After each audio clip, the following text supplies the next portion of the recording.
Hello, I am Nathan from Team 23435, the Gyrobotic Droids. Today I'll be teaching you how to implement the math behind our shooter. This shooter method makes it easy to customize the trajectory of the artifact by adjusting a point through which the artifact passes and the angle it passes through that point. It also automatically takes the robot's velocity into account and adjusts the launch trajectory accordingly. The main advantages of using this method are that it calculates the ball's trajectory theoretically, removing human error, unlike the graphing method where the flywheel speed and hood angle are determined experimentally. It also compensates for robot velocity mathematically, allowing shots while moving in any direction. Check the document in the description below for more details. Some downsides are that it is more complicated than other methods, and it requires very accurate tuning data. First, your shooter must have a flywheel and a way to adjust the launch angle.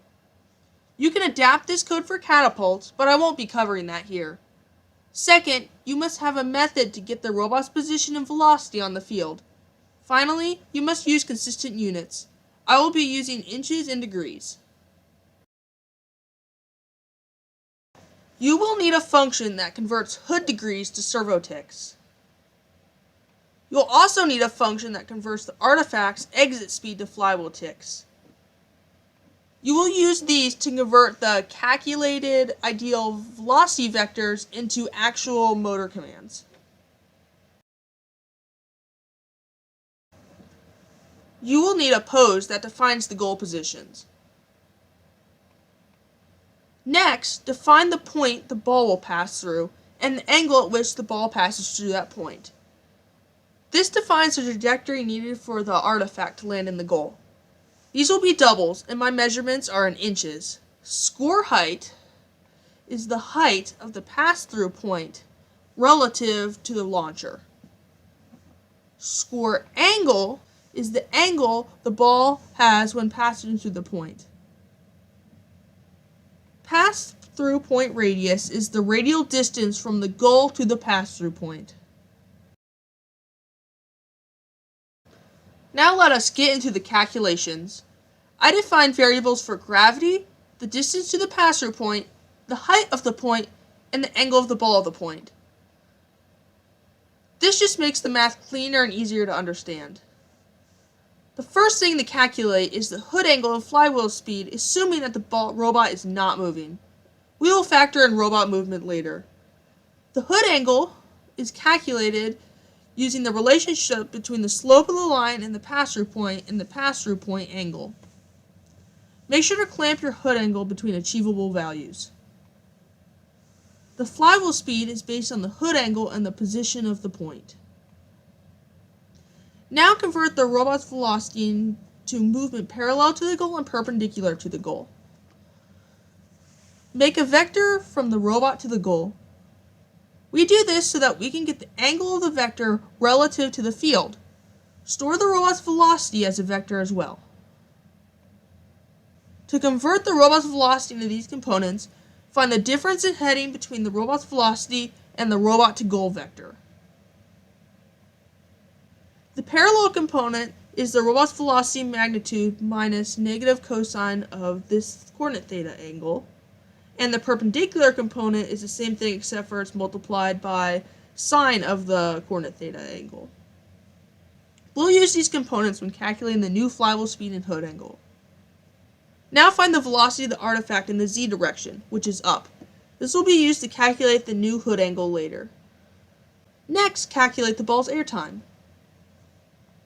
Then use this formula to calculate the initial radial velocity of the ball, taking into account the robot's velocity in that direction. Now compensate the launch velocity using the robot's perpendicular movement using the Pythagorean theorem. Convert that velocity to distance by multiplying by time. All this math that we did right here is explained more in detail in the document linked below. Now recalculate a new hood angle based on these variables. Again, clamp the hood angle between achievable values. Then recalculate the flywheel speed using the new hood angle and the new distance to the goal. That's all you need for the flywheel speed and hood angle. Now let's compensate the robot's velocity in the turret. You can also do this using the robot's heading. Watch this video linked in the description to learn about how to make the robot automatically point in a direction. First, calculate an offset based on the robot's perpendicular velocity. Then add the offset to your original turret angle. Now all that's left is tuning the pass-through point and angle. Tune the pass-through point radius so that the point sits directly above the goal wall. Increase the number to bring the point closer to the robot, decrease it to move it closer to the goal. A measuring tape helps a lot here. Set the height of the point based on your launcher position. This may take some trial and error to perfect. Tune the pass-through angle. Make sure it's negative. Take your time tuning these constants. Your final result should be able to adjust the launch vector to score from anywhere on the field unless mechanically restricted. This should be your final result.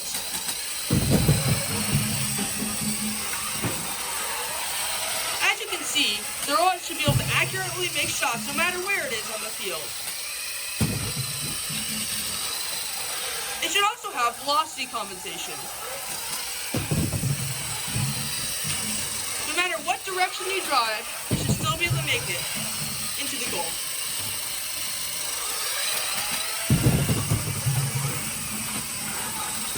It even works far. That's everything you need to calculate the ball's launch vector theoretically. To learn more about the theory, check out the document in the description below. If you have any questions, leave a comment below. Thank you for watching.